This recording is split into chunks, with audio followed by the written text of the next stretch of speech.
Olá pessoal, boa noite, tudo bem? Estão ouvindo bem? Tudo ok? Tudo certinho?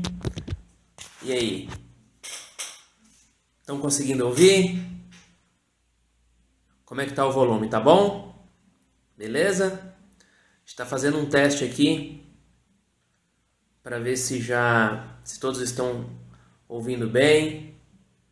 Tudo ok então? Ah, maravilha, hein? Olha só, quanta gente, hein? Professor Bruno, beleza? Vários amigos, vários alunos. O Gui, abraço Gui. A Miriam, abraço Miriam. Beijinho para vocês. Maravilha, hein, pessoal? Justamente numa sexta-feira, depois do feriadão, às praticamente 21 horas aí no horário de Brasília. Opa! 20 horas aqui em Mato Grosso. A gente está falando aqui ao vivo para tratar com vocês de um assunto bem interessante, que é a criminologia, né? Mas antes, há alguns pontos que eu acho necessário frisar. Em primeiro lugar, hoje não tem sexta-feira, né? Porque quem quer passar no concurso, esse concurso para delegado, que tem que estar focado, tem que estar estudando, hoje não é sexta. Já teve feriado ontem, não sei se você estudou ou não, mas é necessário você focar e estudar, e deixa para você ir para a balada depois que você for aprovado nesse concurso para delegado. E até vou dar uma dica para você que é bem legal. Olha só, aproveita, depois da aula, vai lá no site da Armador, porque a nossa obra, coleção item a item para delegado de polícia, ela tá com promoção, tá? E ela tá aí para menos de R$100, olha só o preço, menos de R$100, e você ainda pode parcelar em 3 vezes no cartão, cara. Olha só que maravilha, hein? E além disso, até o frete é grátis, ou seja, nem o correio você vai precisar pagar. Então, ao invés de você ir para a balada hoje, gastar aí 200 conto, 300 na noite, é muito melhor você guardar essa graninha aí, comprar o livro, comprar a nossa apostila, e com certeza vai te auxiliar aí na busca do seu sonho, né? Eu gosto de frisar sempre que o sonho, a realização do seu sonho só depende de você, daquilo que você quer para a sua vida, daquilo que você imaginou. Qual é o seu foco? Onde você quer chegar? Hoje, 22 de abril de 2016, será que você está mais perto de realizar o seu sonho ou você está mais longe de realizar o seu sonho? Eu espero que você esteja mais perto. E para que você esteja mais perto de realizar seu sonho, é necessário então que você foque naquilo que você quer. O sucesso, ele só acontece para quem trabalha, para quem se esforça. Então não adianta, a gente não vai cair do céu o seu sucesso se você não buscar. E eu posso garantir a todos vocês, nessa noite de sexta-feira, que se vocês adquirirem a nossa obra, ela certamente vai auxiliá-los a realizar esse sonho. Por quê? Porque os professores, a equipe Armador, são professores experientes, são professores compromissados, são professores que colocaram ali o seu coração na obra, que se esforçaram, que estudaram e que se prepararam para que pudéssemos entregar para vocês um material com qualidade, um material que pudesse auxiliá-los na busca do sonho de vocês. Então, será que alguém vai dizer para você o que você não pode fazer? Será que alguém vai impedir o seu sonho? Eu acredito que não, só basta você querer. Então, para isso, você precisa de disciplina, precisa ter um foco, precisa ter um modelo de estudos e precisa de um bom material.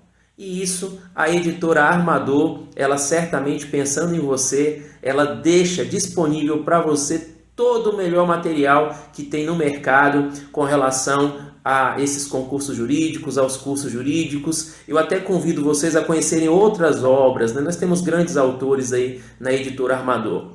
E eu, professor Ronaldo Bezerra, fiquei muito feliz em ser convidado, escrevi o capítulo 13 dessa apostila, que é o capítulo referente à criminologia, e tive a oportunidade de, juntamente com meus colegas, elaborar um material que pudesse então te auxiliar, te aproximar desse sonho que é você que está afim quer muito ser delegado de polícia, né? O edital já saiu aí para Pernambuco, né? Então você já tem o material, já não tem mais nem a pré-venda, nós já estamos vendendo, disponibilizando o material, é só você ir no site Armador e vai estar lá disponível para você, tá?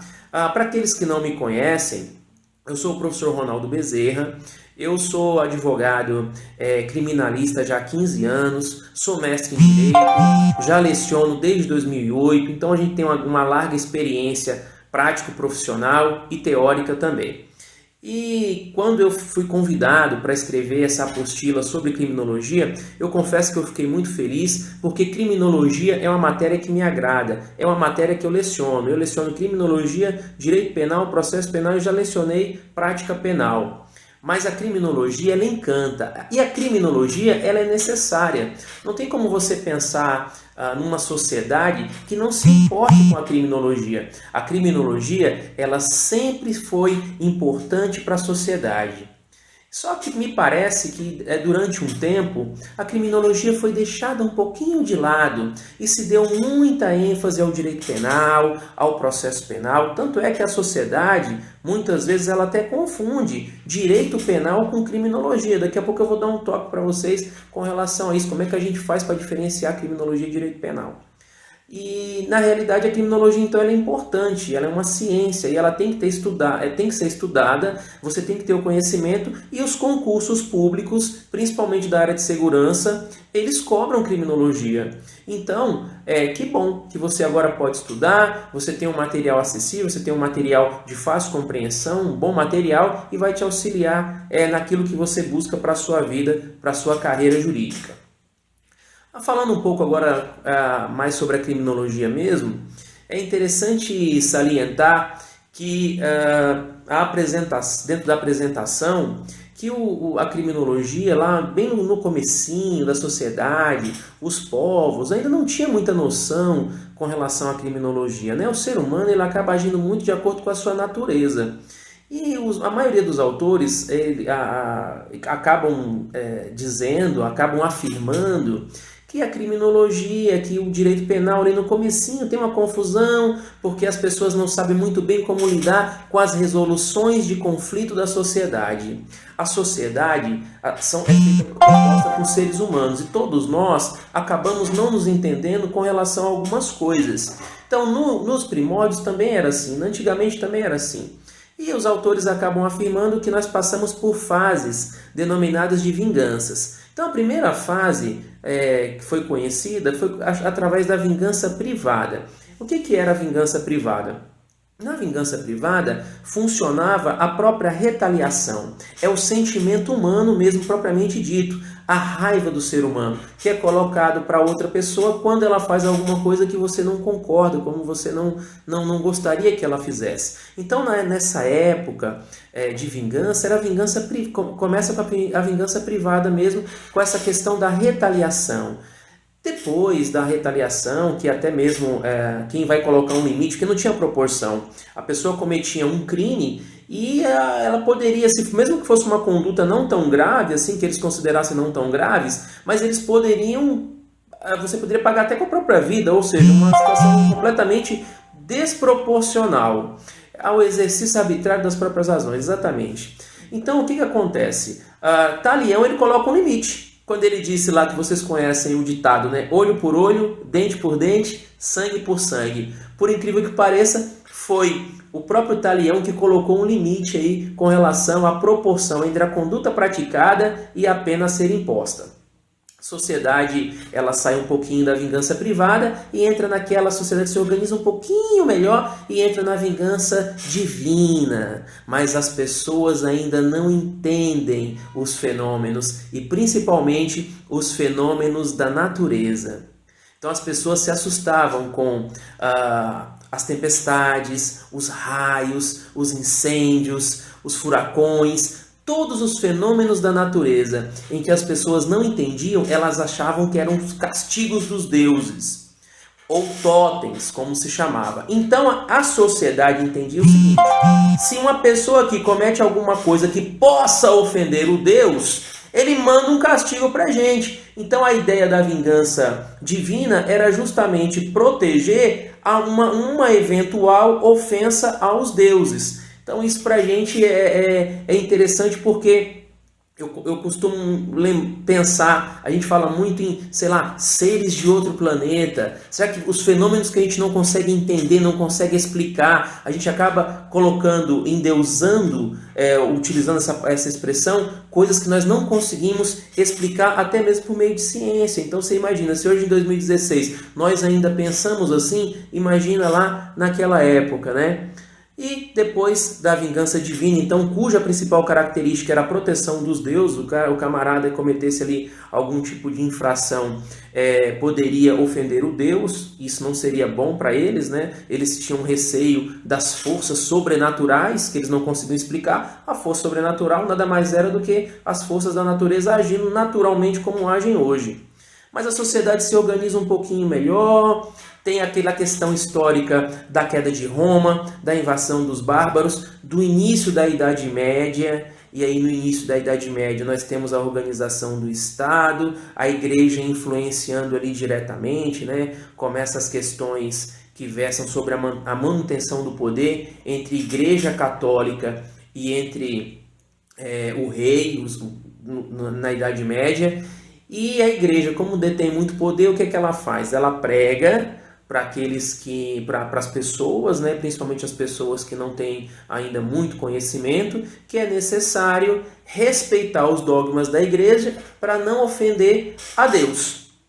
Se começa aí. E a igreja, para manter o seu poder, ela cria aqueles que são chamados de inimigos, né?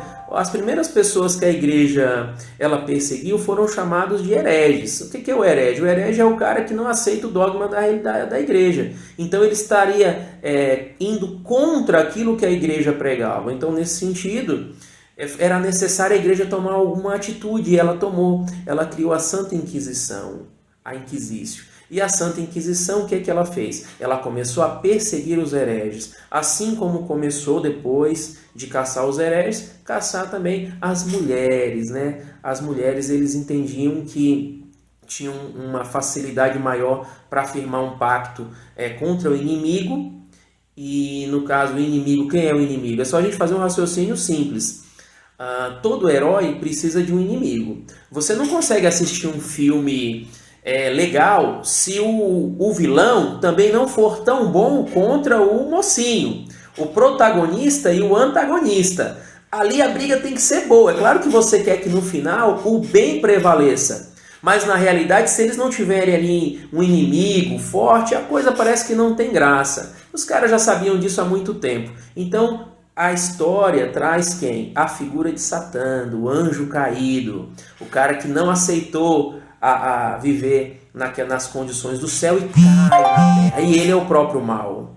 E agora eu tenho um inimigo para combater, que é o próprio mal. E quem tem mais facilidade para ficar próxima do mal? Os hereges, no primeiro momento, e depois quem? As mulheres. Então a igreja escolhe, naquela época, né, a igreja católica escolheu a sua vilã, escolheu a mulher como fonte para perseguir. E começa então as questões que envolvem a Santa Inquisição na caça às bruxas, né? O Zaffaroni trata muito dessa questão, inclusive, e é interessante porque eles criaram até uma obra chamada Maleus Maleficarum, que é o martelo das bruxas, que foi um guia utilizado para a perseguição das mulheres mesmo, um guia que identificava. Por que eu estou falando nesse assunto? Porque o próprio Zaffaroni diz que o início da criminologia, para ele, começa justamente com essa obra do Maleus Maleficarum, do martelo das bruxas, porque era necessário, então, para a igreja a manutenção do seu poder, e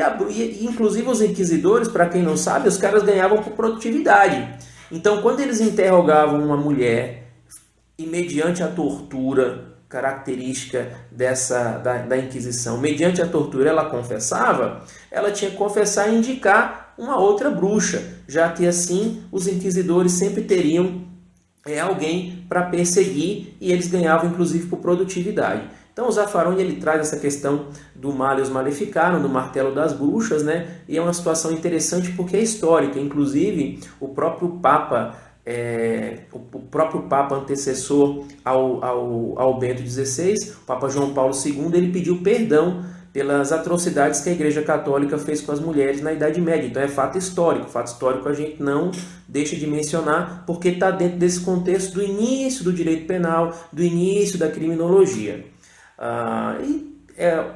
Com essas questões todas, a sociedade ela se organiza um pouco melhor. E o que seria a vingança pública? Nós falamos da vingança privada, que é a retaliação, falamos da vingança divina, que é a questão dos totens, dos deuses, e agora nós chegamos na vingança pública, em que o Estado melhor organizado, ele simplesmente começa a chamar para si a responsabilidade para exercer o seu jus puniendi, o seu direito de punir. Então essa parte é uma parte introdutória da criminologia, tá? Para quem está chegando agora, eu estou falando da parte introdutória da criminologia. Então o Estado ele aplica esse jus puniendi. E a parte da criminologia ela entra para falar o quê? O Estado ele chama essa responsabilidade para aplicar o seu poder de punir justamente como uma forma de controle da sociedade. Então ele usa isso para controlar a sociedade. O Beccaria, que a gente vai falar daqui a pouquinho dele, ele já dizia, foi necessário ao ser humano abrir mão de certa liberdade, passando para o Estado, para que o Estado então pudesse aplicar o seu poder de punir. E alcançar, e para a gente poder viver nessa chamada paz social. Então entra aí a parte da vingança pública, né? Então a gente fecha as três vinganças. Vingança privada, retaliação, vingança divina com relação à ofensa aos deuses, aos totens, e a vingança pública, então o Estado chama para si o poder de punir como uma forma de controle da sociedade e também como uma forma de demonstrar todo o seu poder. Essa sempre foi a ideia, né? Mostrar o seu poder. Bom, o mundo evolui. A máquina a vapor vem e causa uma revolução com relação aos transportes. A sociedade começa a se transformar e vem a revolução industrial. E a coisa começa a ficar um pouco mais complicada. Revolução industrial, aumento das cidades. As pessoas começam a sair do campo e se dirigir até as cidades. Na busca pelo quê? Na busca pelo emprego. Nós não vivemos mais num regime feudal. Aquele regime feudal acabou. Nós vivemos agora numa era industrial, numa era de tecnologia. Então as pessoas saem do campo, vão para as cidades, só que a gente sabe que, assim como hoje, não existe trabalho para todos. Não tem trabalho para todo mundo. Então, o que acontece? As cidades começam a ter os seus bolsões e os crimes começam a ocorrer. É necessário o quê? A punição. É necessário o controle, é necessário punir. É necessário o Estado mostrar sua força. Um pouquinho antes, para quem já leu O Vigiar e Punir, que é uma obra maravilhosa do Foucault, lembrem dos suplícios. A criminologia trata disso também, de punir a pessoa em praça pública. O castigo pensado, esquematizado, tudo direitinho, não era uma arbitrariedade. Era pensado para mostrar para as pessoas o quê? Que eu, Estado, eu, soberano, exerço sobre você um controle. Então nós voltamos, está lá, Revolução Industrial, as cidades estão cheias, os crimes estão acontecendo, as punições estão sendo realizadas. E as punições são severas. O direito penal não era como é hoje, codificado, organizado. Havia confusão entre os crimes, entre as condutas que eram consideradas criminosas, entre as condutas que eram consideradas imorais, entre as condutas que eram consideradas ilícitas ou ofendiam a religião. Não é como hoje. Nós temos que tentar imaginar como acontecia naquela época.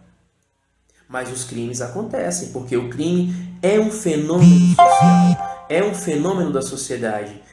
Nesse momento, as pessoas começam a se preocupar com isso.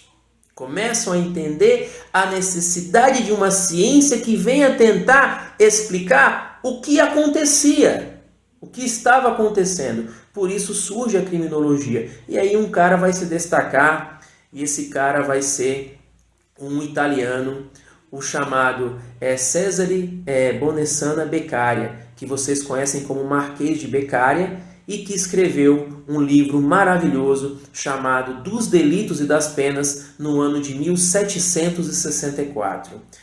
Essa obra, escrita em 1764, é uma obra que ainda é leitura obrigatória para os cursos jurídicos. É leitura atual e leitura necessária. Porque me parece, cada vez que a gente faz a leitura desse livro, que é como se nós estivéssemos ainda naquela época.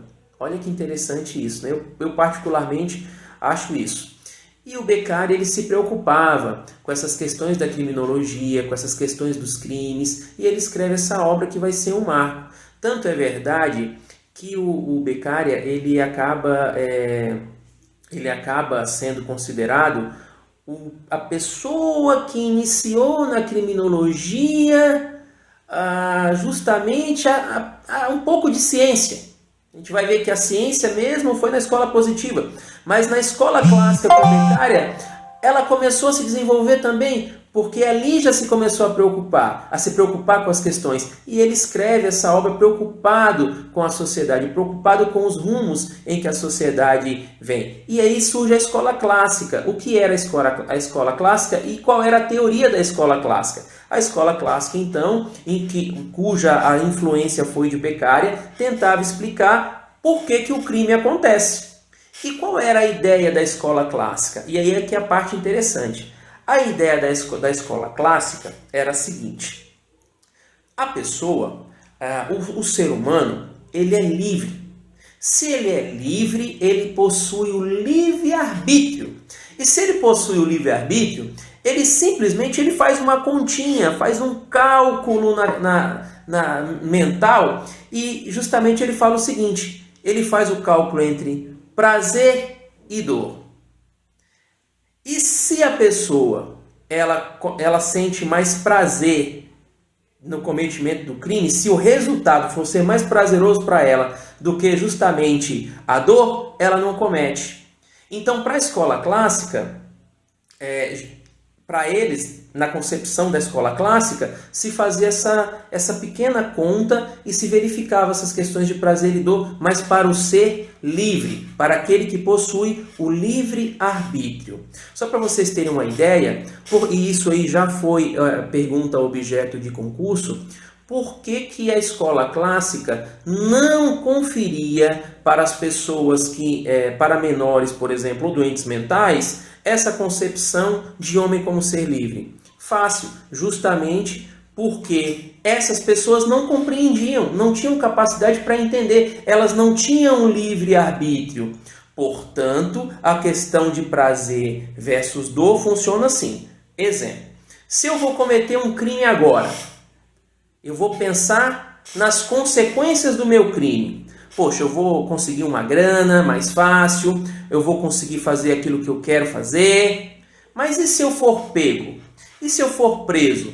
Eu vou ficar enclausurado, vou ficar segregado? Será que vale a pena eu cometer esse crime? Será que vale a pena? Essa era a relação prazer e dor. Mas para a pessoa fazer esse cálculo matemático, ela tem que ter o quê? Ela tem que ter o livre-arbítrio, ela tem que ter capacidade para entender o certo e o errado, o bom e o mal, o lícito e o ilícito.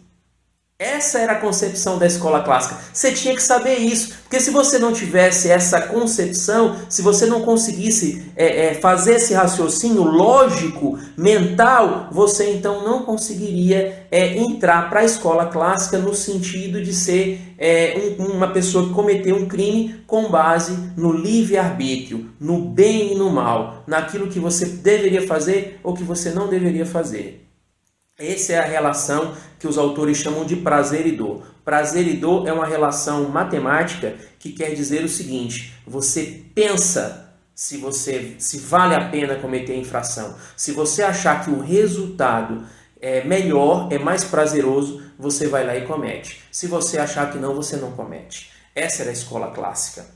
E a escola clássica ela vai ser praticamente então rechaçada pela própria escola positiva. A escola positiva não vai concordar com a escola clássica. e vai acontecer o seguinte: a escola positiva vai entender que não são esses os motivos que levam a pessoa à prática do crime ou não. Tem nada a ver com livre-arbítrio. Para a escola positiva, não são essas as razões que fazem uma pessoa cometer um crime. Na realidade, para a escola positiva, e aí surge um outro nome, um nome famoso, um nome que todo mundo conhece, um nome que é importante, é lembrado até hoje, que é o Césare Lombroso, né? Quem é que não se lembra? Pessoal que já estudou criminologia ou que está estudando agora, leiam sobre Lombroso. Lombroso foi um médico, diretor de hospício. O Lombroso foi uma pessoa que, através do seu conhecimento científico, introduziu na criminologia a pesquisa científica.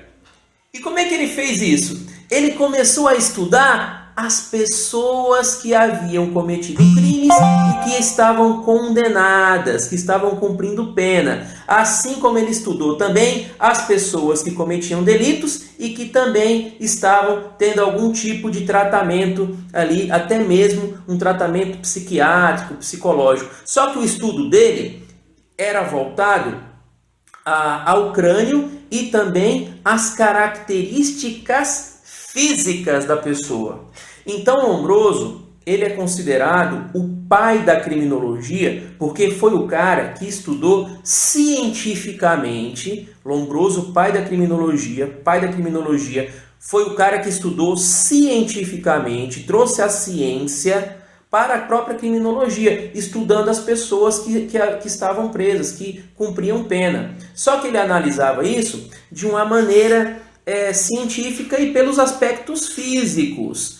E da pesquisa do Lombroso, o que saiu? Saiu uma outra obra.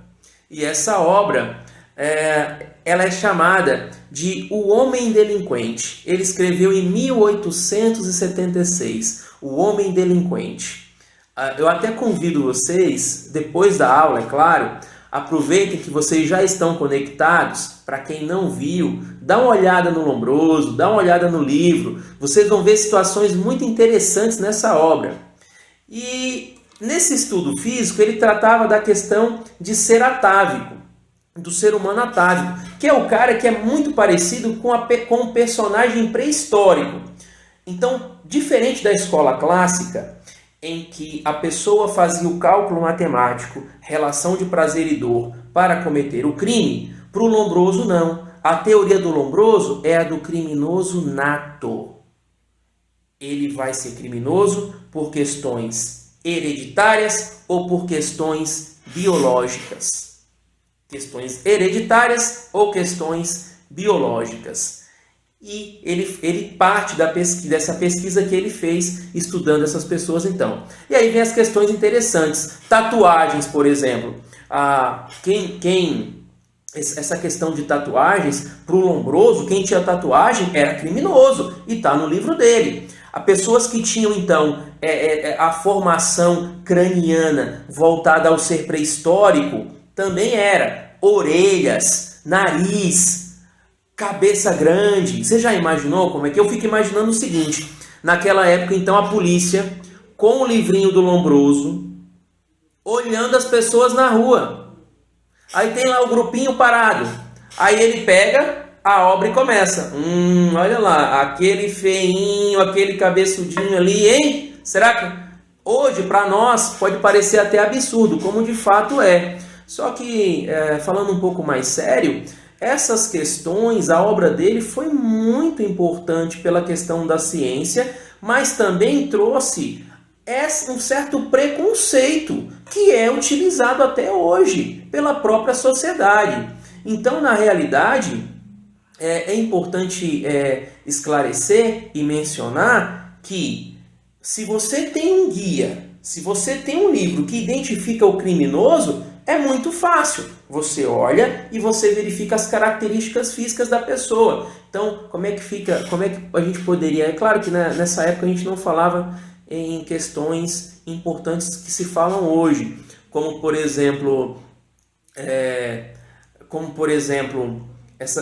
como a gente costuma dizer, dentro da criminologia, se você parar a analisar a obra de Lombroso hoje, é claro que não dá para a gente imaginar isso. Talvez uma outra pessoa, mas é absurdo você julgar um ser humano pela aparência física. Você julga o ser humano pelo crime que ele possa ter cometido, e você ainda tem que respeitar o seu direito ao contraditório, o seu direito à ampla defesa. Inclusive, eu abro até um parêntese aqui para esclarecer o seguinte: é muito importante vocês utilizarem a Convenção Americana dos Direitos Humanos, dos Direitos do Homem, o Pacto de São José da Costa Rica, lá de 1969, que nós somos signatários. O Brasil, o Pacto de São José da Costa Rica tem força supralegal, inclusive, só infraconstitucional. Então, na realidade,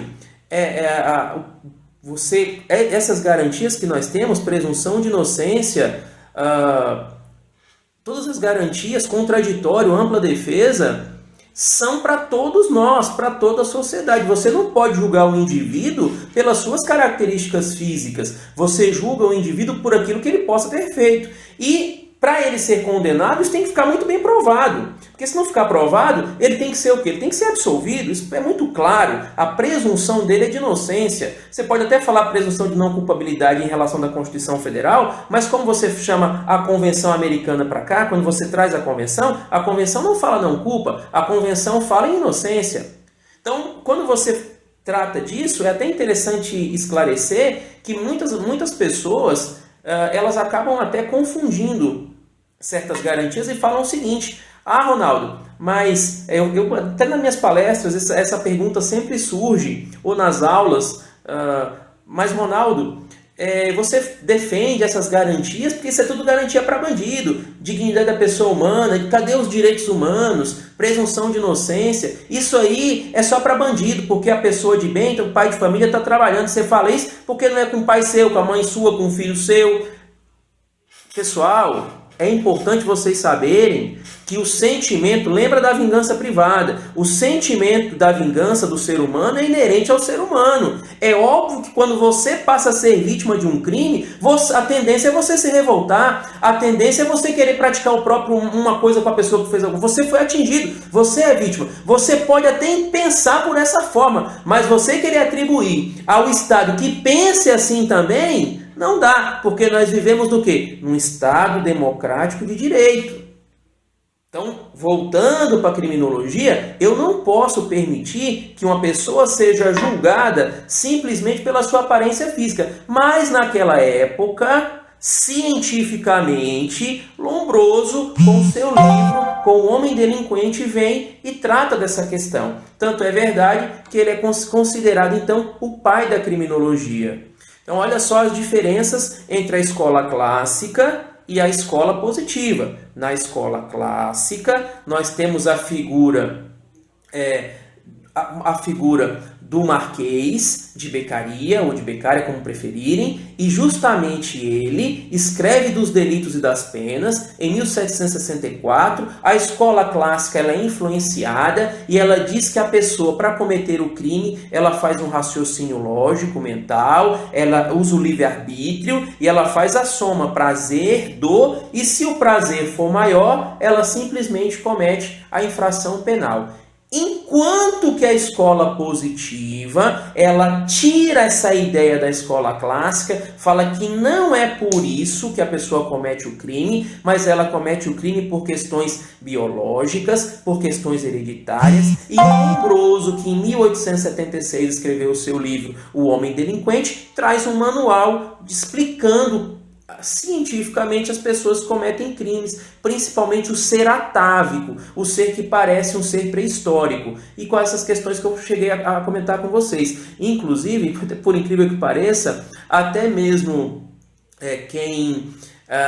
uma pessoa que tivesse um órgão genital desproporcional teria mais condições de cometer crimes por causa disso. Então, observem que são características físicas mesmo. Cabeça grande, nariz, orelhas. Olha a minha orelhinha, que já imaginou se vivesse naquela época lá de Lombroso? Ia ser triste, né? Mas é justamente isso. Então, diferença entre escola clássica e escola positiva. E a escola positiva, o pai da escola positiva, então, foi o próprio Lombroso, né? O Cesare Lombroso, que ficou com esse título por causa justamente dessa obra com relação a essa situação que hoje é esdrúxula, mas na época não era, do atavismo, de se trazer então as características atávicas do ser humano.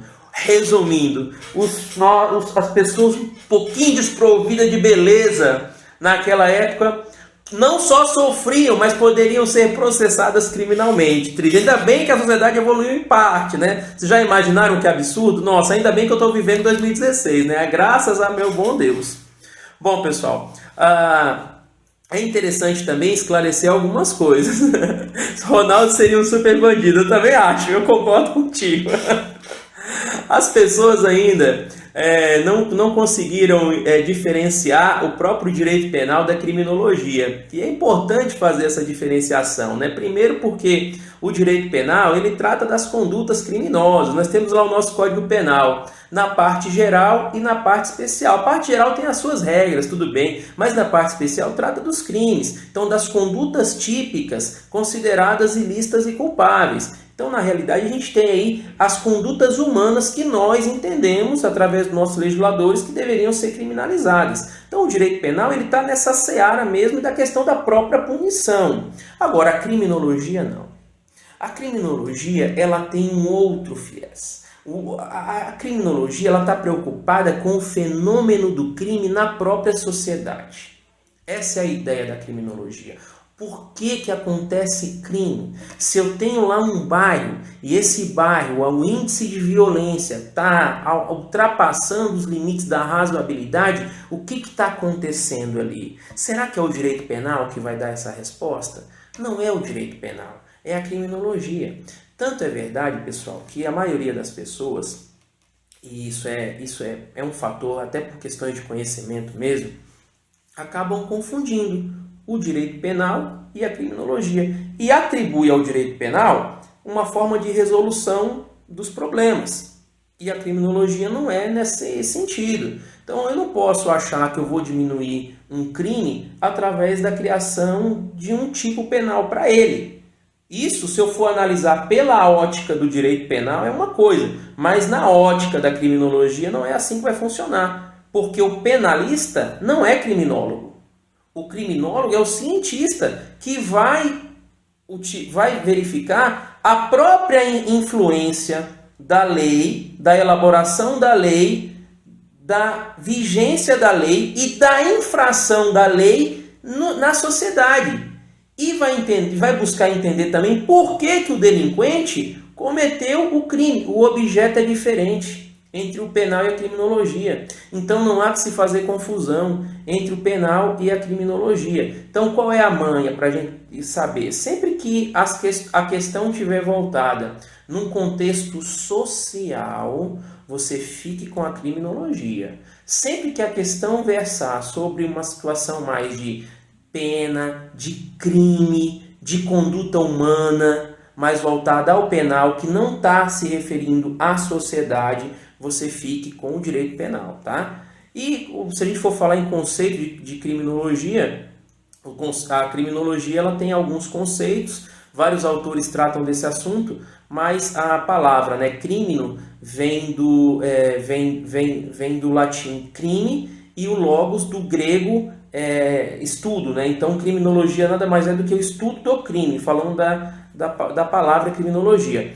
Mas a gente tem alguns critérios com relação a isso. Alguns autores vão tratar da criminologia apenas como forma de atingir a sociedade. Então, estudo do fenômeno criminológico na sociedade. Mas alguns autores vão dizer que não é só isso, que também passa pelo processo de elaboração das leis, passa pelo processo de vigência das leis, a influência das leis na sociedade, o trato com relação à pessoa do delinquente e também a questão da vítima, que é a vitimologia. Inclusive, todas essas questões estão bem trabalhadas no capítulo 13, tá? Eu garanto para vocês, e muito mais, porque não dá para falar de tudo. Na realidade, isso aqui é só para vocês ficarem com vontade de simplesmente também ir lá e adquirir a obra de vocês, tá? Mas na realidade é justamente isso.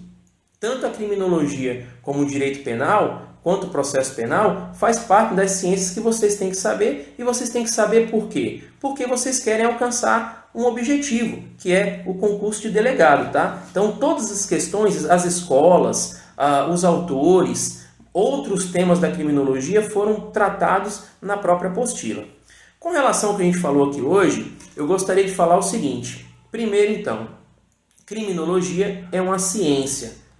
Mesmo considerada autônoma, ela é interdisciplinar. Então, cuidado com isso, que já caiu em questão de concurso. Como ciência, ela é importante a toda a sociedade. A criminologia, ela atinge, então, o seio social. Os concursos cobram a criminologia.